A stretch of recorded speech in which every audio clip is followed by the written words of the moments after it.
Have you ever thought about suicide, but maybe you're just too ashamed to talk about it with anybody? Well, you're in luck because today's Nice. episode, we are going to talk about, is suicide ever okay? This is the Hmm. Existential Stoic podcast. I'm Randy. That's Danny. What's going on, Danny? What's up, Randy? I gotta say, Danny, I am actually the most anxious I've ever been about any episode we've ever made on this channel. Making making this episode, like it makes me nervous because I feel uniquely not qualified to talk about this. But Huh. on the other hand, it is a thought that has crossed my mind at times. I've talked about it with people, and that's been helpful for me. And there are resources out there, like there's the Yes. 988 suicide and crisis lifeline for anybody who may be experiencing things. But I think it's something that we need to talk about because sometimes Yeah. shame can drive people to make a decision that they may not like.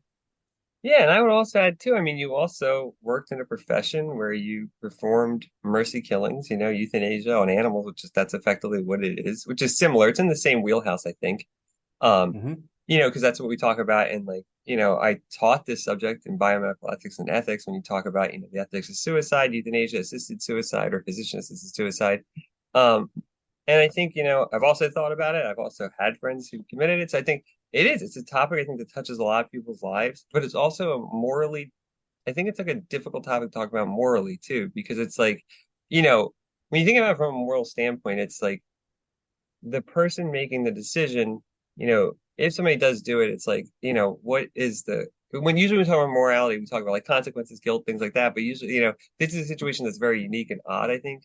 But I think it also can change very dramatically in circumstance. We might think very differently of someone with a terminal illness, for instance, who's pain and suffering, choosing assisted suicide versus, somebody who might do it very young or something where, they have their whole life ahead of them. And there might be other avenues to say maybe help themselves or get better. So it's difficult, it is. And Hmm. then to even make it worse, I think there's even, or more complicated, I guess I should say, you know, uh, even like Camus talked about too, like philosophical suicide. So like even this other idea that's related to it, but not quite the same, where you're like suicide in like belief or meaning, I guess you could say Dude, yourself. spiritual suicide. Yeah.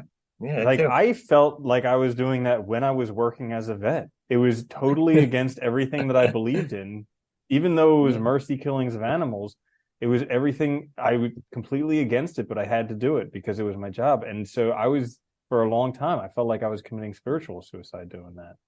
That's a good way. I like that. Yeah. Yeah. It's interesting because that's kind of similar. Like when Cameron talks about philosophical suicide, it's like, it's recognizing like the absurdity of things or like being on the verge of like authenticity, recognizing, you can create your own meaning, but kind of being scared and going back to the old beliefs or to conformity. And so you're effectively, if you think about it, you're killing yourself, right?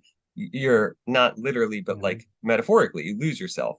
And so in a sense, that's what spiritual suicide can also be thought of too, right? Yeah. Yeah. Yeah, so I know it's something that's impacted both of our lives. And I remember when I was young, probably somewhere between 10 and 14 years old, one of my classmates commit suicide. And that was super shocking because nobody saw it coming. He was the Yeah. happy guy who was kind of friends with most people. Nobody really saw it coming. And then one of my very close childhood friends who I live right down the street from in adulthood, he commits suicide. And so like it's something, and you've had Yeah. experiences too. Yeah, I have right after graduate school, actually, I had a friend who I went to graduate school, lived with for 2 years. He committed suicide that summer afterwards, which was shocking to all like the whole group of people that knew him. Like, and it was hard. It was doubly hard too because we were actually in grad school in Texas. So afterwards, everybody was in different states. He was in California. I was literally on the other side of the country, So like it was like I found out after the fact over the phone, and it's like it's hard too, I think, because and both for the people that are left, it's really hard for because you always ask questions, like could I have done something? Should I have done something else? Because there's always that sense in which like you could have helped them or maybe changed things, and that's also difficult, I think, to deal with. You know? Yeah, that was one thing. I spoke with a counselor after one of my friends committed suicide because I I felt like I really wish he would have spoken to me. Not that I could have made Yeah. anything better, but just so that I could have told him how much he meant to me, you Yeah. know? At least, I mean, at least I could have tried, you know? Well, But it was, it's funny that people say like it's normal to feel like even angry at the person. Like I felt that way when my friend did mhm. because I was like, he didn't reach out. There was a group of people that knew him really well. Like he didn't reach out to us. He didn't talk to us, and everybody was busy. So it wasn't, I'm not blaming him or anything, but like, it's hard because it's like, and it's not always clear, especially when you're not in proximity to someone. It's not, you don't always see when they're pulling away either. So it really makes it hard and shocking, and difficult to deal with. Yeah. Yeah. And so like, we both mentioned how it would have been nice to talk with them. And I think that's an important thing because like one thing that probably stops people from talking about suicide, like I know times when the thought has crossed my mind, I was embarrassed, I was ashamed of talking to it. And I remember there was one time where we met up and I was like, dude, I was thinking about hurting myself. And he's like, yeah, lots of people think that all the time. And like all of a sudden the shame vanished, you know? And I Yeah. was just like, oh, really? That's just the thought that comes up. And it's like, yeah. And I think another important thing, at least for me, was to recognize the difference between like actually wanting to die and not wanting to live. So like Oh, that's that, a good distinction. Yeah. I think I like that. yeah, Yeah. because it was like the times when I was in the most pain, it was because I thought the pain was going to be there forever and Yeah. I couldn't deal with it. It wasn't that Yeah. I actually wanted to die. Like I didn't want to not live, but it was just I wanted the pain to go away. So that was one thing that I learned from a counselor that I talked to that was if you didn't have this pain right now or this difficulty right now, would you still want to die? And I think, oftentimes the answer is no. yeah, right. I think that's a good one too, because I think I had the same thing. Like in the times in my past where I've thought about it, it's like you think those difficulties are going to be there forever. And so you project forward. And when you project forward, but you project forward with those difficulties or with that pain, it seems insurmountable. And it seems too hard. Like, I don't want to do this for 10 years or 50 years or whatever. And so it seems logical to make that, to think then, oh, this, it was just ended. But when you really think about it, it's like, well, is this really going to be here forever though? Isn't there ways out? Isn't there things I can do?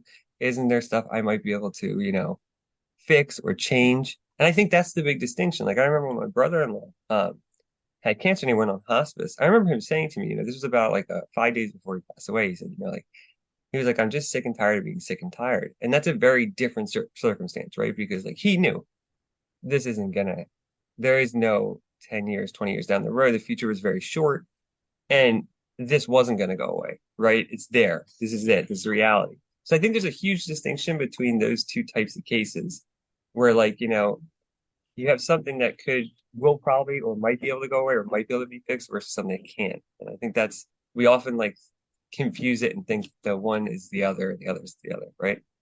Yeah. Yeah. And like I can totally sympathize with people who are feeling it because sometimes problems Yeah. just seem like they won't end. And one thing that I've found Dude, particularly life's hard. helpful, It is. Like dude, life's and hard and and it it sucks sometimes. yeah, and Totally it's like does. all the things that we did to make life easier kind of just made life more difficult. Like Yeah. technology, Yeah. social media, all these things just made life more difficult. I actually have an interesting fact about social media, but I'm saving that for a little bit. But Nice. one thing that I found that's helpful because even though I don't really think about suicide anymore, but I still sometimes get depressed, or even just the fear of becoming depressed. Like Yes. that's the worst, where I'm not even depressed, but I'm scared. I'm like, uh-oh, is this it coming again? Yeah. And that's enough to like send me for a few hours until I can just calm down. But one of the things I found really helpful is the Alcoholics Anonymous Just for Today thing, where just for Yeah. today, I'll live through this day only and not try and solve all my life's problems today. I can do for 12 hours what would seem ridiculous if I had to keep it up for a lifetime. And it's a really good thing. You can just look up AA just for today and you'll find it online. But that's like a great way to just get through today because oftentimes it is getting through today. And even it's just things like being hungry or being tired or being angry or Tired. whatever Yeah. or lonely or whatever it is. These are the things that could just trigger you to where you're going to make a permanent solution for a temporary problem. But you know what, too, I know in my own experience, and I know this has been true for other people too, is like when you're in that, when you're depressed or whatever, or things aren't going well and you're thinking about it, you're also, your imagination's doing that thing where it's projecting forward. And then you do this thing where you think like, well, so making changes isn't worth it because things aren't ever going to change. And so you actually play against yourself the whole time. It makes it worse. And so I think one of the things that was really helpful for me too was like, and I know it's hard in the moment, it's like very difficult. I'm not saying this is sucks and it's not easy and that takes time to work on, but like also just recognizing that like there are little things you can do and start doing those things because once you do make one positive change, no matter how small, it changes the whole situation and you break that false imaginative belief that things won't ever change or that they're out of your power or out of your control entirely or there's nothing you can do. You show yourself there is something you can do and that can really dramatically change things. It doesn't make it easier necessarily and doesn't make things super, like it's not all of a sudden like flip totally, but it gets you out of that immediate threat and then you can address things as you need to. Yeah. Um, so there's two instances that I've read about. One was Buckminster Fuller, the guy who created the geodesic dome, and the other one was, I think his name is Henry James, the Principles of Psychology. I think that was a book he wrote. But anyways, both of them, I read about how they were both so miserable in their life that they contemplated taking their own life. And this was like when they had done nothing with their life. They were a complete failure. Their families were just fed up with them. They had just amounted to nothing. And they had both come to the point where they're like, I'm just going to take my own life. And they were like, you know what? I'll give it a year. You know, I'm gonna give it a year. I'm gonna do the best I can to make the most of my life in this year. If nothing comes from it, then I will just off myself in a year. And both of them, one went on to create the geodesic dome and a whole bunch of other stuff that he's known for, like buckyballs and whatever. And then the other one went on to become like one of the greatest psychologists or psychiatrists, something like that. So, I mean, granted, this is like an N of two in terms of cases, but I Yeah. also think that time is something that's important because problems come and go. They're like Yes. they're like the waves, you know. But Yeah. when the wave is cresting, it feels like it'll be there forever. And this is something that I saw when I worked as a veterinarian because I was working in emergency a lot of the time. And so this is like the worst moment. It's like Yeah. your animal just got shot, just got hit by a car, just collapsed in the house, whatever it is. And you go in the middle of the night, you're woken up in the middle of the night, you go to this emergency hospital that's ludicrously expensive. You have no money in the They bank. are crazy expensive. Yeah, Yeah, dude. yeah. You have no money in the bank. And all of a sudden, here's this animal you love, like the one creature on earth Yeah. that actually cares about you. And you have to make a decision like, should I mortgage the house to actually do something for him? Or do I have to euthanize him? And that was the worst thing because I saw a lot of cases that probably if the people had more time, they could have made a better decision. But their animal Well, was in pain. Something needed to happen quickly. The resources weren't there and time was lacking. So if you can give yourself more time, that's something you definitely have to do. no, I think that's a great one too, because I think that's also part of the like it's like it is like a mental trick we do to ourselves when it happens. And when you're depressed, it's almost like it is like being in like a weird like mental fog or trap or something, right? You have to figure out a way to break out. And I think, time is a great one. Like give yourself time because like, you got to think that that decision ends everything. Whereas what's the harm of giving yourself a little more time, right? Like really, you can always do it later, essentially. So that's final. I mean, I'm Yeah. serious, right? That's final. So give yourself some time because that gives you other opportunities, other options.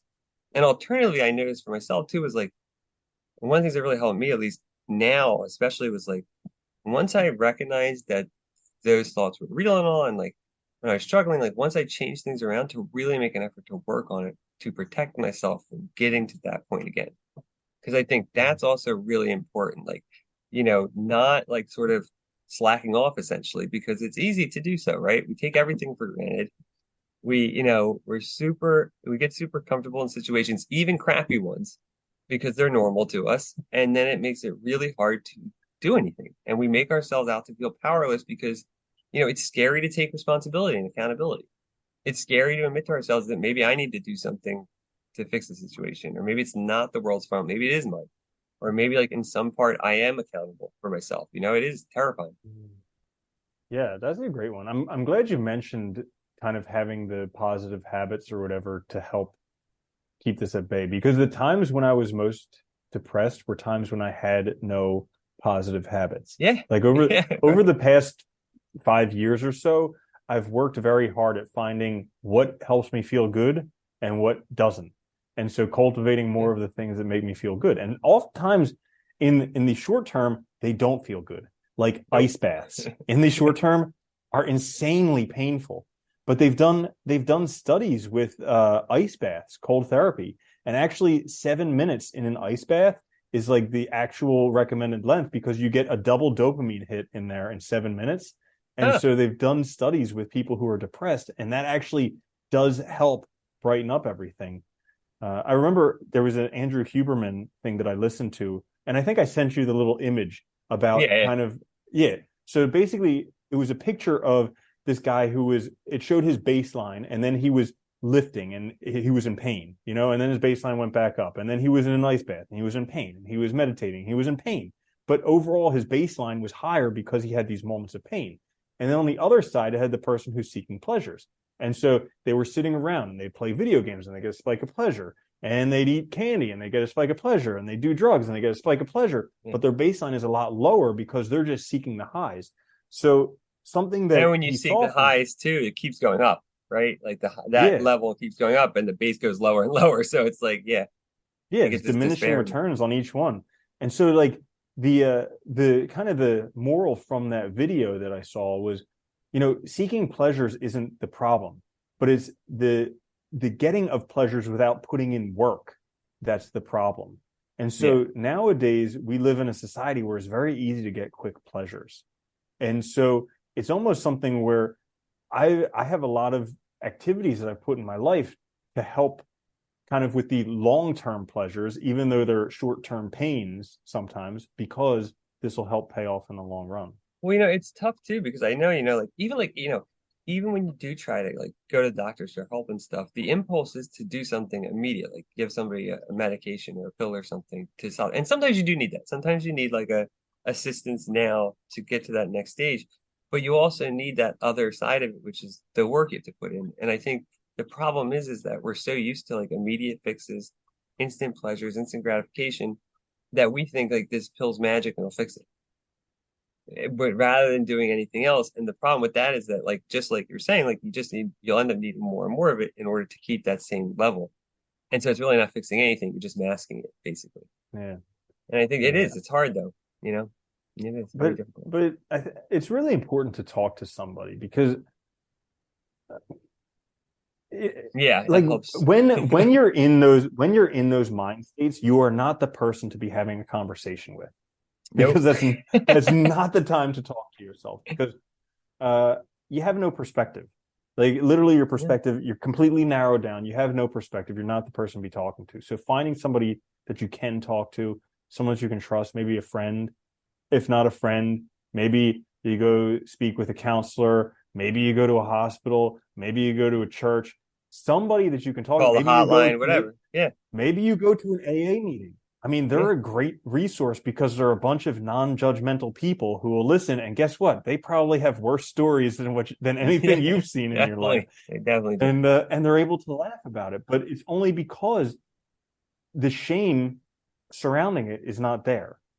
You Yeah. know, Well, that's it's a just it. You totally have to be welcoming honest about it, environment.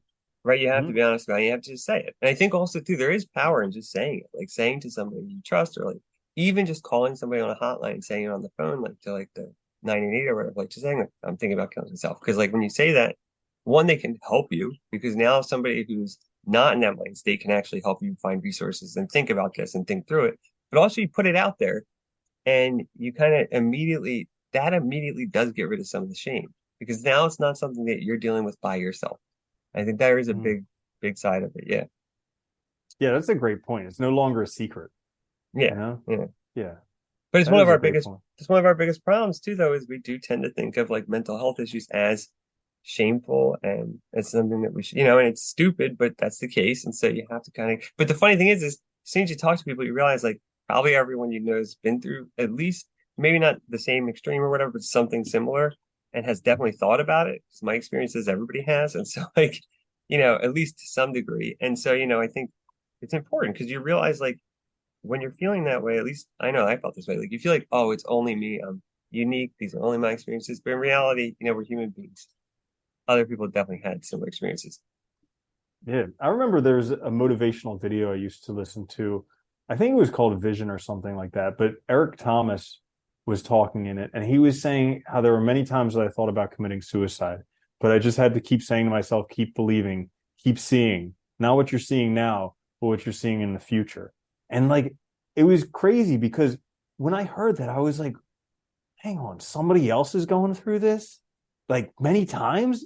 That's crazy. How is that possible? Because Yeah. it's like so taboo, Yeah. but it's something that probably everybody thinks about. Well, you know what I think the problem is too. I'll say this from my own experience. I don't want to like cloud anybody else or anything, but like I think too when you think about it, it seems, at least for me, it seemed like the easier thing to do at the time, if that makes sense. Because like again, you think it's going to be so hard to make changes. You think it's going to be so difficult to overcome whatever you're facing that this would just be easier. And we're so used to instant gratification. We're so used to dealing with things in kind of a half-assed way that we don't really address anything. That that just seems almost logical. Whereas when you really step back and look at it, it's absurd, and it's really, if you address it and face it, there's so many more opportunities you can have in the future. I think the reason why I mentioned there's like other cases like severe illness and stuff is that I think those are different situations, and it's important to recognize that, right? Where you have reality of the future is very different.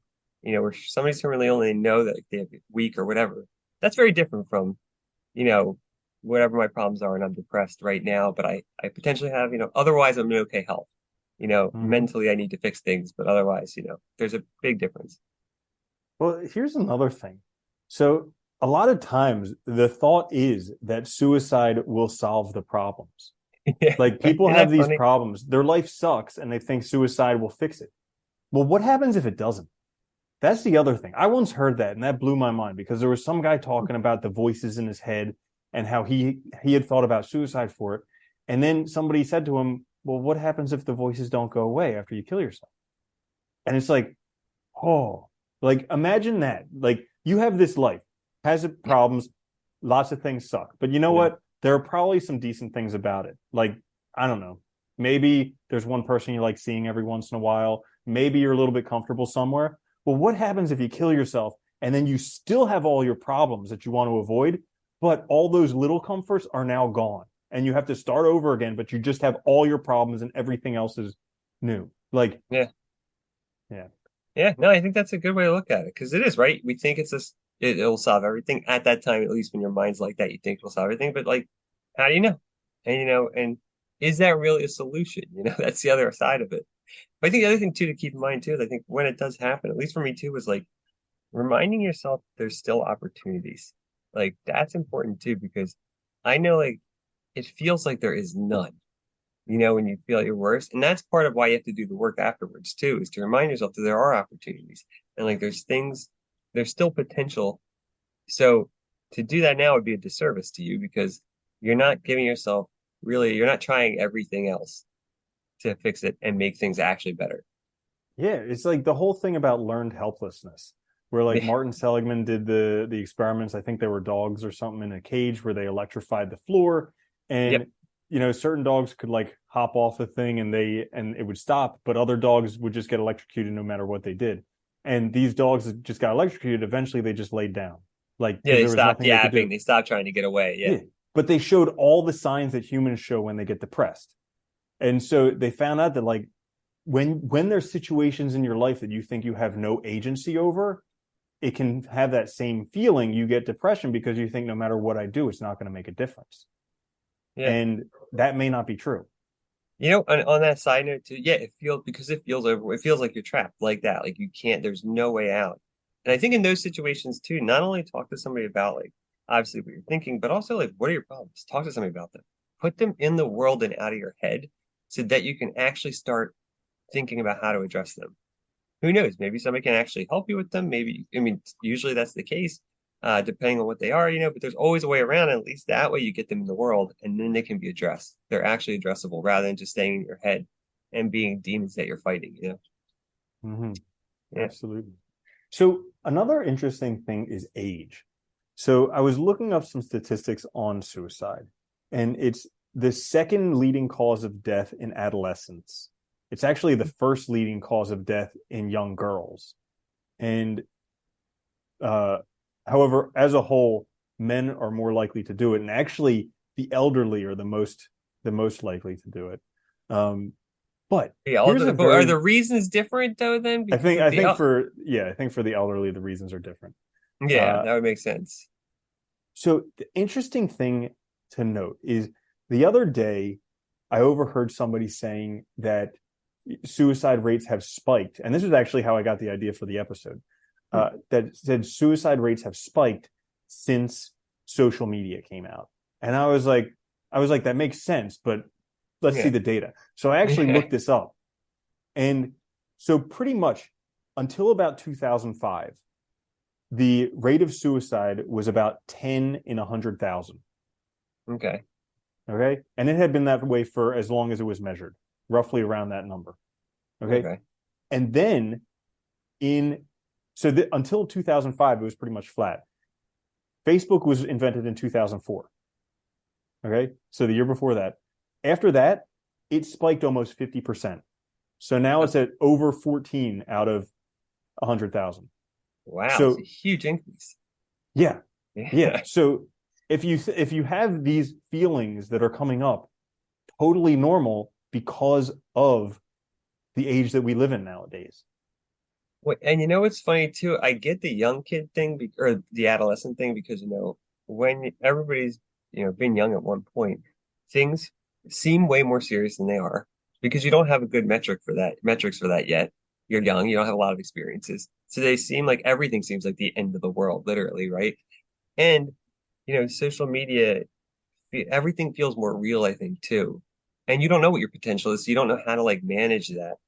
And I think that's why, like, that in those cases, especially talking to somebody, but also turning that crap off too. If you, like shutting, I mean, I think this is also important, but it's also hard, which is like, if you're struggling, turning things off while taking a break, admitting to yourself that it's okay not to engage, to just not talk to anybody. Who cares? Because if you're having like problems, then just deal with that first and then move on. And don't worry about like everything else. Yeah, absolutely. Like I still have not found a single study that says that there's a benefit to your life from using social media. Every single study is like this ruins your life. But Yeah. yeah. But yeah, so I guess It's interesting, it's funny that too, because it's like all it does. I mean, it's like it's hard. I mean, I know I was reading a report on I wonder if that was the same one. They were talking about was it, I think it was like 11 to 14-year-old, especially females they're talking about with social media and the detriment. And it wasn't just suicide, but it was a lot of other things, like eating disorders, things like that. And it's because it's we're not necessarily prepped to deal with that. And it's a lot of information. It makes us create this really false representation of what everyone else has. And therefore, our comparisons to our own life are totally skewed. And like we've mentioned this before, right? Back in the day, when before all this stuff, like you had your basic community to compare yourself to, which generally speaking, everyone would have been roughly the same level. So it's like, there wasn't these wide disparities.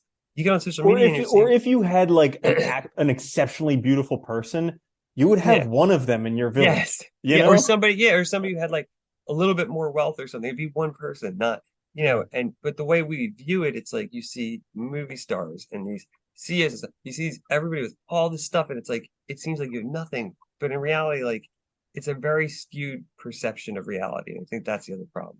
So you do have to So shut that out, you do. yeah, there's this book called Factfulness, which I read it because Bill Gates, his testimonial or whatever was on the cover, and it was like one of the best books I've read in my life, or something like that. And I was like, oh, well, if he says that, it's probably a good book. And so I read it, and it was interesting because it takes a look at how people compare in terms of the world. And so like it puts Hmm. people into four different tiers.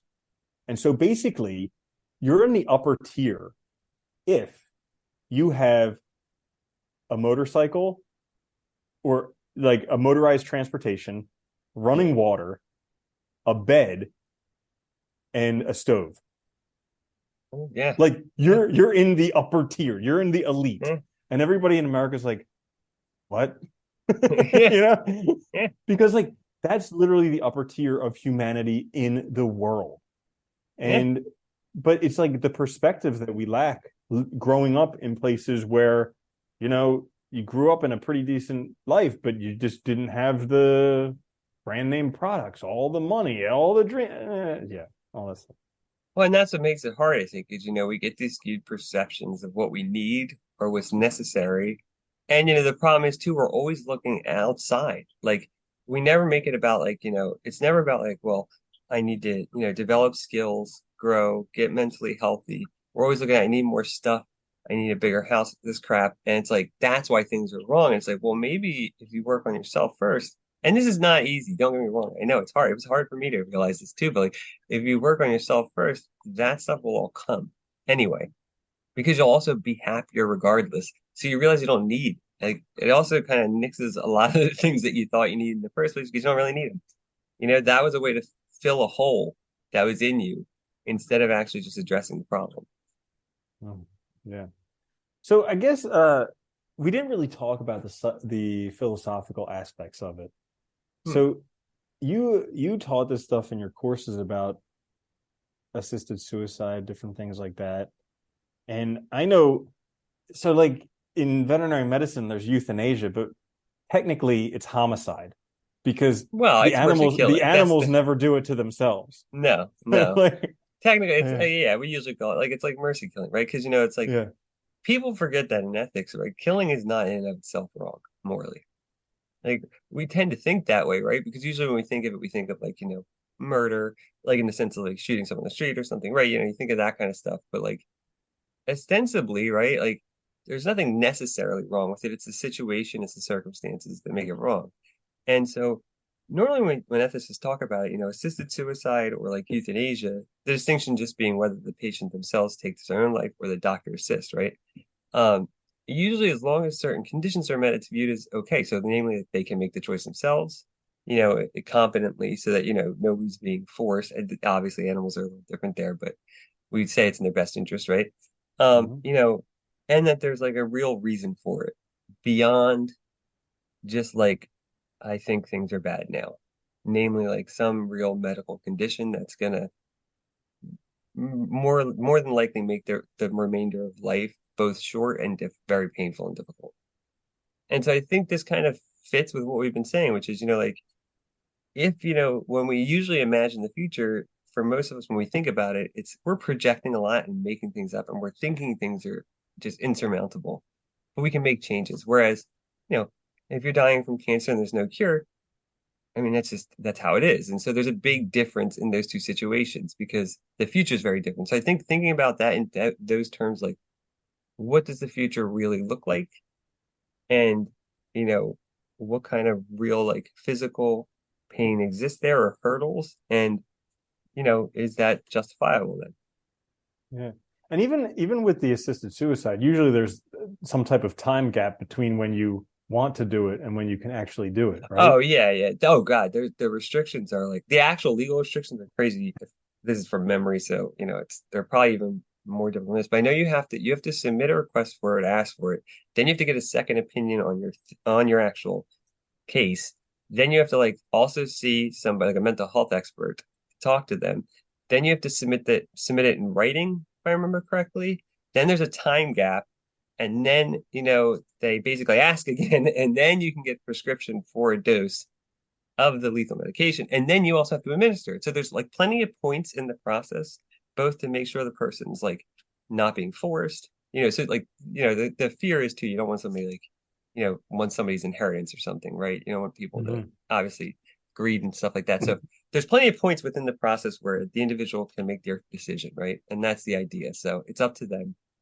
And it's recognized that, in these circumstances, it's okay because it's look, I mean, do we necessarily have to just constantly go to the hospital and fight these things over and over when, why do I have to do that? I mean, I think that's a fair thing to think about.